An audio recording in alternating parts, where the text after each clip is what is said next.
하나님의 말씀 에베소서 5장입니다.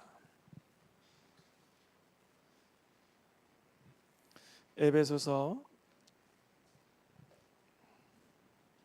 5장 11절에서 14절까지 말씀입니다. 한 절씩 읽겠습니다. 너희는 열매 없는 어둠의 일에 참여하지 말고 도리어 책망하라.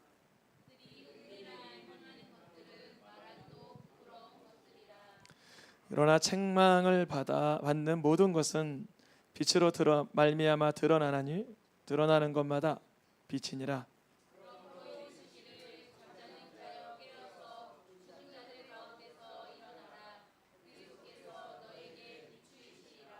아멘.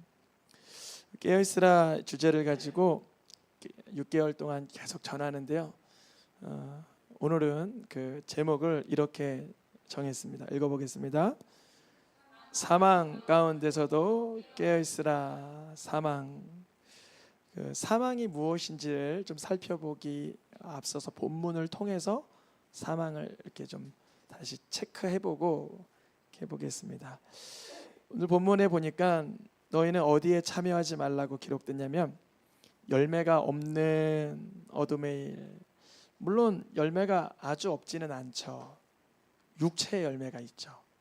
육체의 열매는 현저하니 하면서 갈라디아서의 말씀 나오는 열매가 없는 건 아니에요. 있어요. 육체의 열매가 있죠. 육체의 열매. 육체의 열매는 썩어질 것, 어둠의 것을 이렇게 잉태시키죠. 그걸 낳죠. 열매 없는, 여기서 말하는 열매 없는다는 건 육체의 열매가 없다는 게 아니라 성령의 열매가 없는, 하나님께서 기뻐하시는 열매가 없는, 하나님과 무관한 어둠의 일을, 그것을 다른 말로 말하면 이거예요. 은밀히 행하는 것들. 열매 없는 어둠의 일은 은밀히 행하는 것들인데, 또 다른 말로 말하면 말하기도 부끄러운 것들, 이렇게 되어 있어요.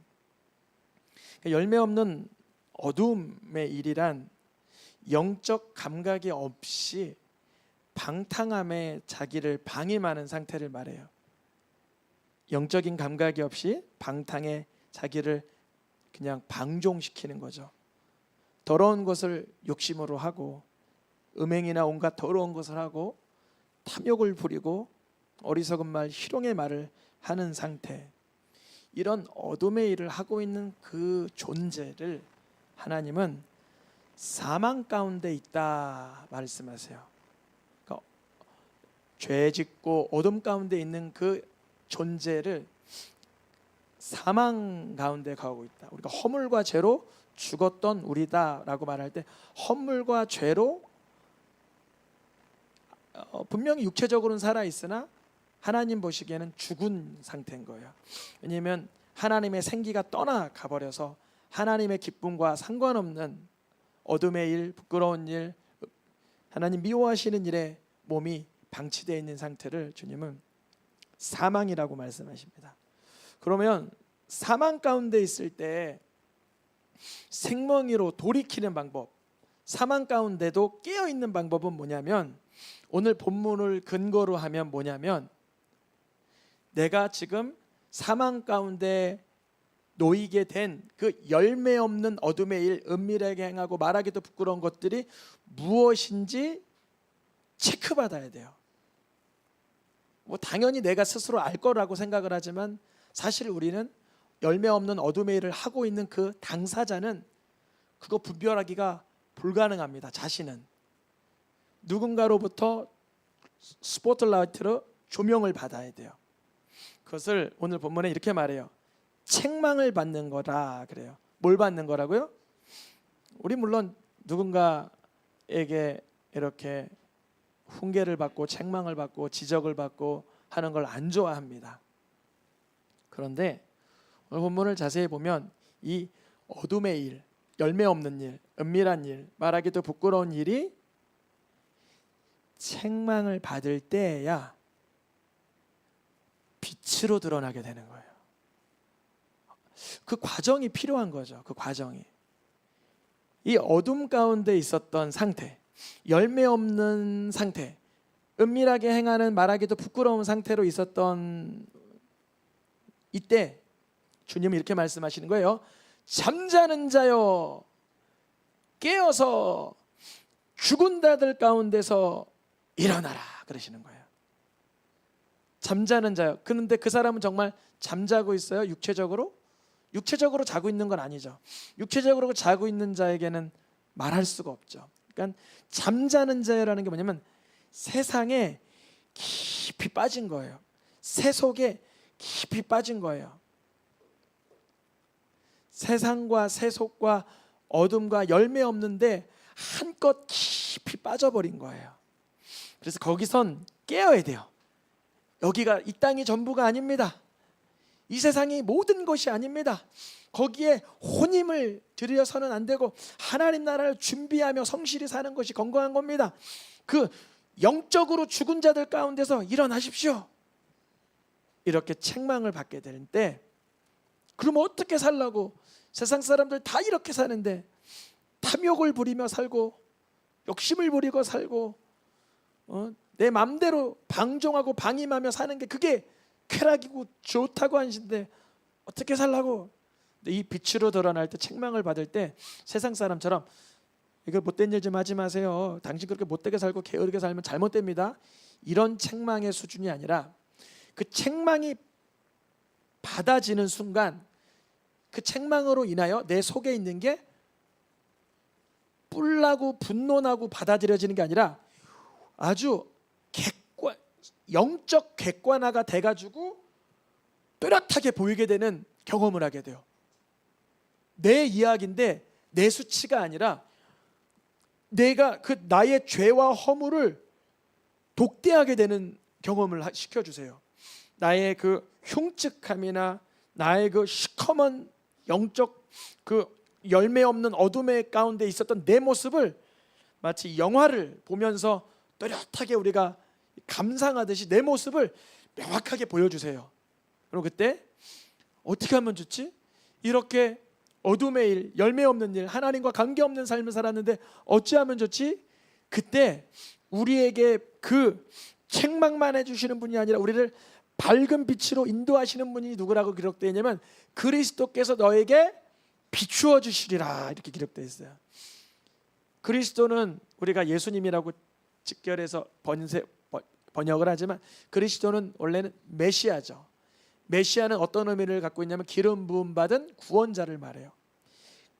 우리가 내 속에 책망받을 만한 문제가 생길 때 그 어둠의 일이 발각되면 얼마나 더 부끄럽고 수치스러워요. 그러나 예수님이 비춰준다는 뜻은 뭐냐면 예수님이 나에게 구원자가 되셔서 그 문제를 내가 해결해 줄게 하면서 나타나신다는 거예요.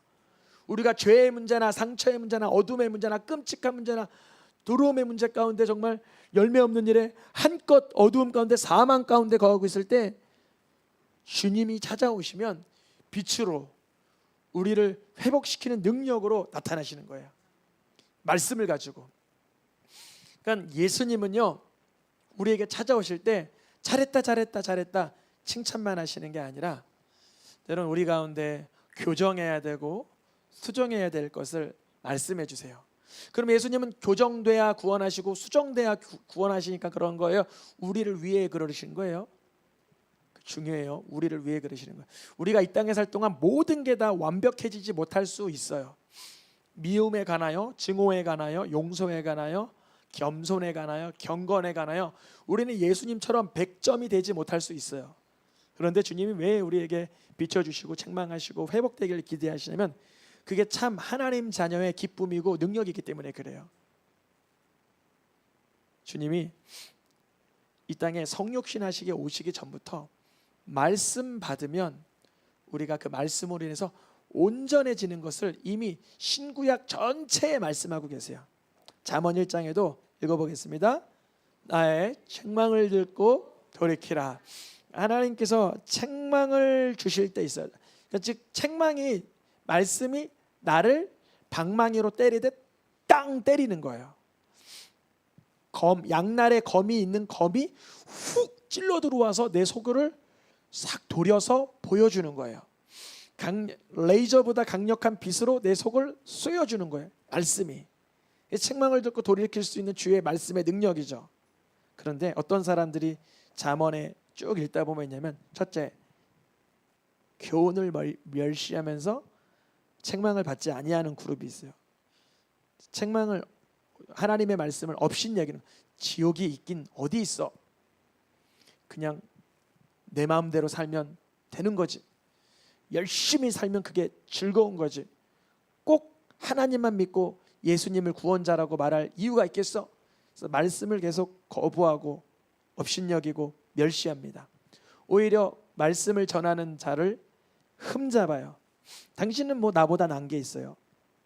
그러니까 잠언 9장에 이렇게 써 있어요. 거만한 자는 책망하지 말라. 그가 너를 미워할까 두려우니라.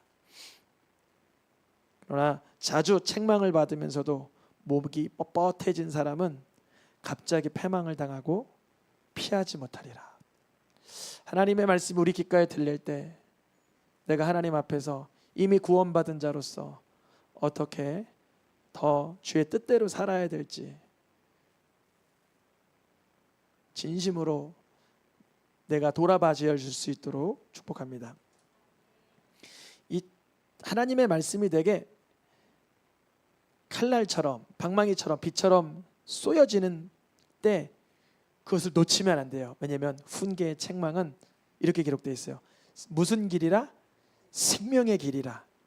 세상에서 이렇게 핀잔을 주듯이 지적하는 거는 그게 생명의 길이 되지 못할 때가 많이 있지만, 말씀을 통해서 내가 성령의 조명을 받아 깨닫게 될 때는 그것을 인정하고 수용할 때 우리의 삶이 사망의 길에 있던 삶이 아니라 이제 생명의 길, 살리는 길, 회복의 길이 되게 하실 줄 믿습니다.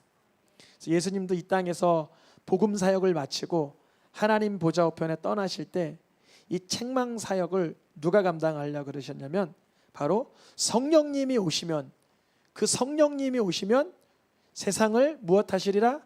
책망하시리라. 우리가 아유 나만큼 살면 되지 스스로를 위안 주고 있을 때 주님은 우리의 죄가 어떠한 것이었는지, 우리의 의에 온전함치 못한 게 무엇이었는지, 우리가 하나님 앞에서 우리의 행위대로, 우리의 은혜가 아니라 우리의 실력대로 심판받으면 어찌 되는 것에 대해서 알려주시고 발견케 하시면 우리 반드시 하나님의 은혜를 구하게 돼 있어요. 주님, 나와 같은 연약한 자를 위하여 마련한 구원은 주님의 은혜인 뿐입니다. 내 실력으로는 주의 나라 입성할 수 없사오니 예수님의 흘리신 보혈을 더 깊이 깨닫게 하여 주시옵소서. 주님은 사망 가운데 깨어있는 방법으로 말씀이 그 사람의 어둠 가운데 있던 심령을 깨우친다는 거예요. 새롭게 하시고 빛을 비추신다는 거예요. 주님은 특별히 사랑하는 자를 책망하신다고 그러십니다. 나는 말씀을 들을 때 정죄를 느끼는 거랑 성령이 책망받게 하시는 거랑 조금의 색깔의 차이가 있습니다. 마냥 정죄만 받으면 아유 내가 이렇게 못나고 부족하고 아무것도 못하니까 난 안 되나 봐, 이거는 정죄만 느끼는 거예요. 그런데 주님이 사랑하는 자를 책망하여 징계할 때는 뭘 하게 되냐면 주님 앞에 회개하게 돼요. 주님은 내가 할 수 없는 것을 주님이 발견케 하셨습니다. 나의 미약함과 연약함을 발견하게 하셨습니다. 주님, 내가 돌이킬 수 있게 도와주시옵소서. 어떠한 소망이 부어지는 거예요. 말씀을 통하여서 정죄와 핀당과 이렇게 나무란만 듣는 것이 아니라 주님은 사랑하는 자가 말씀으로 인해서 책망받으면 그 어둠에서 헤어나올 수 있도록 회개의 영을 주십니다. 그러니까 우리가 어둠 가운데 있거나 사망 가운데 있거나 죄 가운데일 때 말씀이 떠오르는 게 그것이 강력한 복인 거죠. 얼마나 강력한 복입니까? 우리 다 경험했잖아요. 머릿속에서 막 어떠한 속삭임이 있잖아요. 우리의 내면에서 이렇게 부정적인 속삭임, 어두운 속삭임, 낙심하게 하거나 절망하게 하거나 어둡게 하거나 원망하게 하거나 이런 속삭임이 있어요. 그때 또 다른 속삭임이 있죠. 말씀이라는 게 있죠. 말씀이 그럼에도 감사하고 하나님께 간구하고 주님을 신뢰하고, 이게 강력한 싸움인 거예요. 예수님을 믿는 사람들은 이 영적인 전쟁을 경험을 하는 것입니다. 이거를 어떨 때는 살얼음 걷는 것처럼 걸을 때가 있어요. 저도 살얼음 걸을 때 걷는 것처럼 걸을 때가 있어요. 이것이 그런데 주님 나라 가기 전까지 연습이 깊이 되어가면 이제 살얼음 걷는 느낌이 아니라 이제 파도 타기 하는 것처럼, 주님이 나를 더 복되게 하시려고 하는 거구나.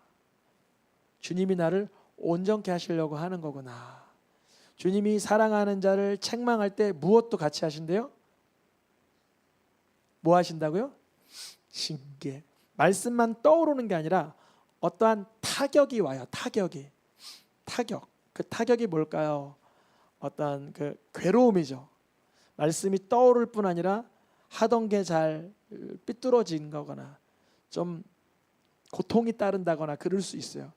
근데 그때 주님은 책망할 때 우리가 낙심하는 걸 극도로 싫어하십니다. 주님은 우리를 낙심하라고 책망하는 게 아니기 때문에 그래요. 주님은 낙심하지 말고 책망하는, 하나님의 책망과 징계가 임할 때 하나님의 영으로 회개할 수 있도록 돌이키고 주님을 기대하시길 원합니다. 정말 저도 자녀를 이렇게 훈계하거나 책망할 때가 있었는데, 그리고 나서는 더 마음이 어떻게 되냐면, 어찌하면 더 이 아이를 이렇게 보듬어 줄까, 무엇으로 기쁘게 해줄까, 이런 마음이 쏙 들어가요. 그렇다면 사랑의 본분이신, 사랑의 본질이신 하나님은 더 그러시지 않으실까요? 우리 삶 속에 우리가 사망 가운데 있고 어둠 가운데 있음으로 인해서 주님의 어떠한 책망이 일어났다면 하나님을 기대하는 가운데 회개가 있고 회복이 있기를 축복합니다. 주님은 우리를 버려두지 않으세요. 거기서 좌충우돌하고 내버려 두시는 분이 아닙니다. 우리가 주님의 말씀으로 인해서 깨달을 땐 주님은 선물을 준비해 놓으신 거예요. 특별한 은혜를 준비해 놓으신 거예요. 우리 세상교회 모든 성도님들이 어둠 가운데 노출될 때, 사망 가운데 노출될 때 먼저는 말씀이 떠오르기를 축복합니다. 그래서 그 말씀이 조명되고 나를 회복시키고 주님 앞에 엎드려지게 하고 결국에서는 하나님께서 주시는 모든 신령한 복과 응답과 풍성케 하심을 누리실 길을 축복합니다. 찬양하며 기도하겠습니다.